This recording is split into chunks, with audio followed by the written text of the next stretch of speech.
اگر آپ نے اپنی بیٹی کے لیے کسی راجکمار کو چن کے رکھا ہے، ذرا اس حدیث کو اپنے سامنے رکھنا۔ حضرت فاطمہ حضرت علی کے گھر میں آتی ہیں اور اتنی غربت کی زندگی گزارتی ہیں کہ حضرت علی کے گھر میں نبی کی لاڈلی بیٹی کو چکی بھی چلانا پڑتا ہے، اپنے ہاتھوں سے سارے کام کرنے پڑتے ہیں۔ حضرت فاطمہ کے ہاتھوں پر چکی چلانے کی وجہ سے نشان بھی پڑ جاتے ہیں، ان کے ہاتھوں پر نیل بھی پڑ جاتے ہیں، نبی کی لاڈلی بیٹی اور اس کے ہاتھوں پر نشان پڑ جاتے ہیں۔ حضرت فاطمہ کو پتا چلا میرے باپ کے پاس، میرے ابو کے پاس کچھ غلام آئے ہیں، کچھ نوکر چاکر آئے ہیں۔ حضرت فاطمہ اللہ کے رسول کے پاس آتی ہیں کہ مجھے بھی کچھ نوکر چاکر مل جائیں، مجھے بھی کچھ سہارا مل جائے، میرے گھر کے کاموں میں میرا ہاتھ بٹانے کے لیے کوئی نوکر مل جائے۔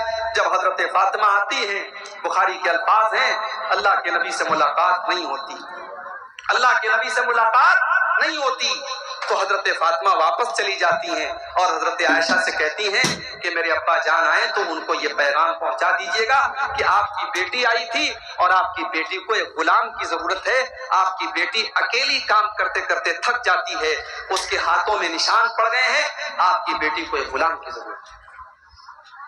شام کو جب اللہ کے نبی گھر آئے، حضرت عائشہ نے پورا واقعہ آپ کو سنایا۔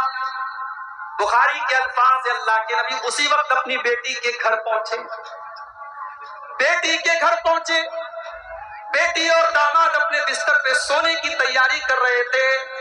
اللہ کے پیارے نبی اپنی بیٹی کے بستر پر آ کر کے بیٹھ گئے اور آپ نے فرمایا، اے علی، اے فاطمہ، میرے پاس اتنی طاقت تو نہیں ہے کہ میں تمہیں غلام دے سکوں، میں تمہیں ایک نوکر دے سکوں، لیکن ہاں میں تم کو اس سے بھی ایک بہتر چیز تم کو دے رہا ہوں۔ اذا اویتما الی فراشکما، اے میری بیٹی اور میرے داماد، جب تم بستر پہ سونے جایا کرو تو 33 بار تم سبحان اللہ پڑھ لیا کرو، 33 بار تم الحمدللہ پڑھ لیا کرو اور 34 بار تم اللہ اکبر پڑھ لیا کرو۔ تمہیں کسی نوکر کی ضرورت نہیں پڑے گی، تمہیں کسی نوکرانی کی ضرورت نہیں پڑے گی، یہ تسبیح تم پڑھ کے سو جاؤ، تمہاری ساری تھکاوٹ دور ہو جائے گی، تمہاری ساری تکلیفیں دور ہو جائیں گی۔ یہ نبی کی تربیت کا طریقہ تھا اپنی بیٹیوں کا، ایسے تربیت کی ہے اللہ کے نبی نے اپنی بیٹیوں کو۔ میری پیاری ماں اور بہنوں، آج موبائل پر اور ٹی وی پر آنے والے سیریلوں نے ہماری بہنوں اور ہماری نوجوان لڑکیوں کا ذہن ایسا بنا دیا ہے کہ آج انہیں ہیرو چاہیے، انہیں جینس اور ٹی شرٹ پہننے والا اور جم جانے والا، انہیں دنیاوی اعتبار سے خوبصورت لڑکا چاہیے، انہیں دیندار ہونے سے مطلب نہیں ہے، انہیں نمازی ہونے سے مطلب نہیں ہے، انہیں ایمان والا ہونے سے مطلب نہیں ہے۔ آج ہماری لڑکیوں کی نظر اگر ہے تو لڑکوں کی خوبصورتی، ان کی اسمارٹنس اور ان کی سرکاری نوکری اور ان کے دنیا میں کامیاب ہونے پر ہے، آخرت کی کامیابی اور دین کی کامیابی کو کوئی نہیں دیکھتا ہے۔ تو شادی بیاہ میں میرے بھائیوں، یہ جو جہیز کی رسم ہم نے پالی، اللہ کے رسول نے رسموں کو کیسے ختم کیا ہے ذرا آپ کو غور کریں۔ اللہ کے نبی کے زمانے میں ایک رسم یہ بھی تھی کہ کوئی کسی لڑکے کو اگر گود لے لیتا تھا تو وہ اس کا سگا بیٹا مان لیا جاتا تھا، گود لینے والا لڑکا سگا لڑکا مان لیا جاتا تھا، اور جو عورت کسی لڑکے کو گود لے لے وہ عورت اس لڑکے کی ماں مانی جاتی تھی۔ اس کے جو اور بچے ہوتے تھے، اس جس بچے کو گود لیا گیا ہے اس کے بھائی بہن مانے جاتے تھے۔ اسلام نے اس رسم کو کنڈیم کیا، اسلام نے اس رسم پر پابندی لگائی اور اسلام نے اس رسم کو غلط قرار دیا، اور اللہ تعالیٰ نے قرآن کی آیت نازل کی، وَمَا جَعَلَ أَدْعِيَاءَكُمْ، اللہ تعالیٰ نے تمہارے منہ بولے بچوں کو تمہارا سگا بیٹا نہیں بنایا۔ تم نے جس کو گود لے لیا، جس کو تم نے منہ سے کہہ دیا یہ میرا بیٹا ہے، وہ تمہارا سگا بیٹا نہیں ہو سکتا، اللہ کی نظر میں وہ تمہارا سگا بیٹا نہیں ہے۔ اب ذرا غور سے سننا میں جو بات آپ سے کہنے جا رہا ہوں۔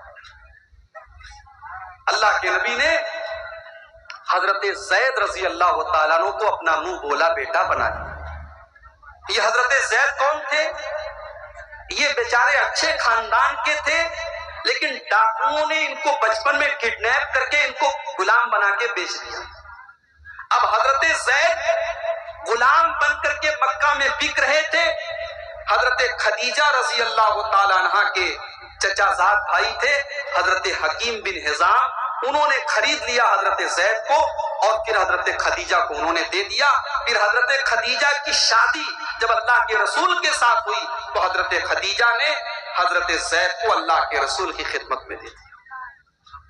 اللہ کے نبی نے حضرت زید کو اتنا پیار دیا، اتنی محبت دی کہ جب حضرت زید کا سگا باپ اور ان کا چچا جب ان کو پتا چلا کہ ہمارا بیٹا ہمارا بھتیجا مکہ میں محمد کے پاس رہتا ہے صلی اللہ علیہ وسلم، جب ان کو یہ پتا چلا کہ ہمارا بیٹا مکے میں ایک آدمی کے پاس رہتا ہے تو حضرت زید کا باپ اور ان کا چچا اللہ کے رسول کے پاس آئے اور کہا کہ اے محمد، ہم اپنے بیٹے کو لینے آئے ہیں، آپ ہمارا بیٹا ہمارے حوالے کر دیجیے.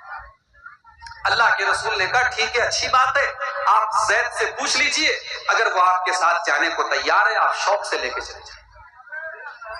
زید کے باپ اور زید کے چچا نے آ کر کے حضرت زید سے پوچھا کہ اے زید، ہم تمہیں اپنے ساتھ لے کر کے جانے کے لیے آئے ہیں، تم غلامی کی زندگی چھوڑ دو، چلو اپنے گھر چلو اور آزاد کی زندگی گزارو. حضرت زید جواب دیتے ہیں اے میرے والد اور اے میرے چچا، میں اپنے آقا کو چھوڑ کر کے کہیں جانے والا نہیں ہوں. میرا سگا باپ بھی اتنا پیار مجھے نہیں دے سکتا تھا جتنا محمد رسول اللہ نے مجھ کو دیا ہے. میں اپنے آقا کو چھوڑ کر کے اپنے نبی کو چھوڑ کر کے میں کہیں جانے والا نہیں ہوں. میں رہوں گا تو محمد رسول اللہ کے ساتھ رہوں گا. جب باپ نے یہ دیکھا کہ میرا بیٹا جانے کو تیار نہیں ہے، باپ بیچارہ مجبور ہو کر کے چلا گیا. اللہ کے رسول اتنا خوش ہوئے، آپ نے آ کر کے مکے میں اعلان کیا آج سے زید میرا بیٹا ہے اور میں اس کے باپ کے جیسا ہوں اور میری پراپرٹی کا وارث بھی زید بنے گا. آپ نے ایسا اعلان کر دیا اور پورے مکہ میں لوگ حضرت زید کو زید بن محمد کہنے لگے. اب غور سے سنیے گا جو بات میں کہنا چاہتا ہوں. جب قرآن کی یہ آیت نازل ہوئی کہ کسی کو اپنا بیٹا بنا لینے سے وہ سگا بیٹا نہیں بن جاتا، اب اس رسم کو ختم کرنے کے لیے اللہ تعالیٰ نے اپنے نبی کو ایک حکم دیا. حکم یہ دیا کہ اے نبی، حضرت زینب رضی اللہ تعالیٰ عنہ جو زید کی بیوی ہیں، جب زید اپنی بیوی کو طلاق دے دیں تو اے محمد صلی اللہ علیہ وسلم آپ زید کی بیوی کے ساتھ طلاق کے بعد جب وہ عدت پوری کر لے تو آپ ان سے نکاح کر لیجیے. اللہ کے رسول کو اللہ نے حکم دیا کہ آپ اپنے منہ بولے بیٹے کی مطلقہ بیوی کے ساتھ جو سماج کی نظر میں آپ کی بہو ہے، اپنی اس لڑکی کے ساتھ، اس عورت کے ساتھ آپ شادی کیجیے. کتنی بڑی بات ہے. آج ہمارے سماج میں اگر ایسی کوئی رسم ہو اور آپ سے میں کہوں کہ اس رسم کو توڑ دیجئے تو آپ کی پیشانی پر بل پڑ جائیں گے، پسینہ آ جائے گا آپ کو کہ اتنی خطرناک رسم. اللہ نے اپنے نبی کو حکم دیا کہ اے نبی، جب زینب کی عدت ختم ہو جائے تو آپ کو زینب کے ساتھ نکاح کرنا ہے. اللہ کے نبی ڈر رہے تھے کہ میں اگر زینب کے ساتھ نکاح کروں گا تو سماج کیا کہے گا. لوگ یہ کہیں گے کہ محمد رسول اللہ نے اپنی بہو کے ساتھ شادی کر لی، اپنی بہو کے ساتھ نکاح کر لیا. بڑے غور سے سننا میرے پیارے بھائیوں، محمد رسول اللہ نے کیسے رسم و رواج کو ختم کیا ہے.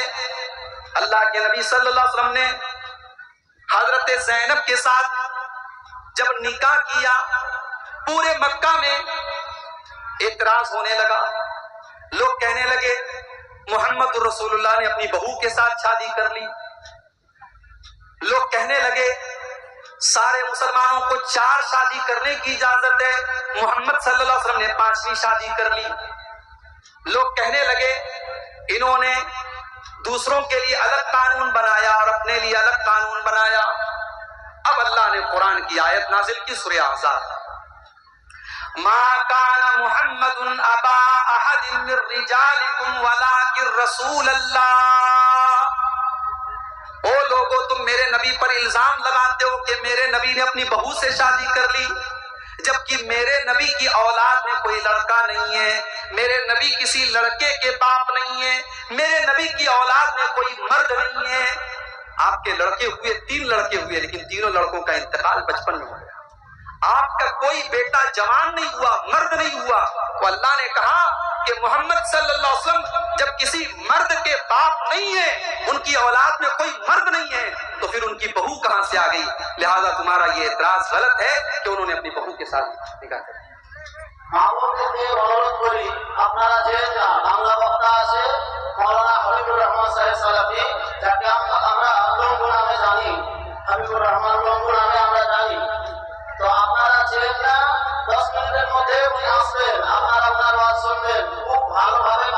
میرے بھائیو، آپ ایک رسم کو توڑنے کو تیار نہیں ہیں۔ اللہ کے نبی نے ایسی رسم کو توڑا ہے، پورا سماج آپ کا دشمن بن گیا، مگر اللہ کے رسول نے حضرت زینب کے ساتھ نکاح کیا کیونکہ اللہ کا حکم تھا۔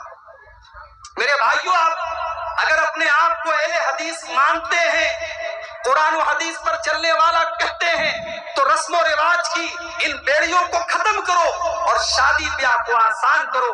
اور میری بات نوٹ کر لو، سماج سے بے حیائی اور زناکاری نہیں ختم ہو سکتی جب تک ہم نکاح کے سسٹم کو آسان نہیں کریں گے۔ اللہ کے پیارے نبی فرماتے ہیں، ان اعظم النکاح برکتن ایسرہ مؤونتن، سب سے زیادہ برکت والا نکاح وہ ہے جس کے اندر سب سے کم خرچ کیا جائے۔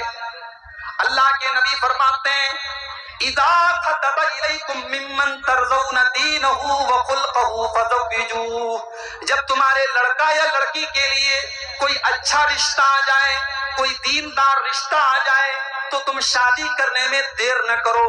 الا تفعلوا، اگر تم شادی وقت پر نہیں کرو گے، اگر اپنے لڑکا یا لڑکی کی تم شادی صحیح ٹائم پر نہیں کرو گے، تکن فتنۃ فی الارض وفساد عریض، تو زمین کے اندر فتنہ پھیل جائے گا اور زمین کے اندر فساد پھیل جائے گا، زمین کے اندر بگاڑ پھیل جائے گا۔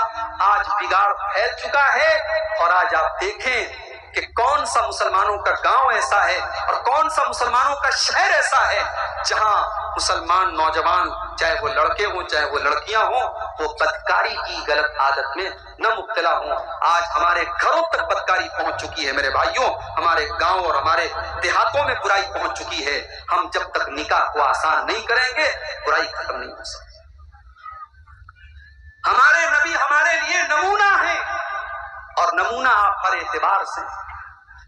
آپ جب بزنس کریں، ویاپار کریں، نوکری کریں، پیسہ کمانے کے لیے آپ گھر سے نکلیں، پیسہ کمانے کے لیے بھی اللہ کے رسول آپ کے لیے نمونہ ہے۔ آپ آزاد نہیں ہیں کہ آپ پیاز کا پیسہ بھی اپنے گھر میں لے کر کے آئیں، رشوت کا پیسہ بھی آپ اپنے گھر میں لے کر کے آئیں، شراب بیچ کر کے آپ پیسہ کمائیں۔ نہیں، پیسہ کمائیے، بزنس کیجئے، مگر حلال طریقے سے کیجئے، سود اور بیاج کی رقم اپنے گھر میں مت لائیے۔ میرے پیارے بھائیوں، آج اپنے بچوں سے ہم اتنا پیار کرتے ہیں کہ ہمارے بچوں کو ذرا سی کھروچ آ جائے ہم بے چین ہو جاتے ہیں۔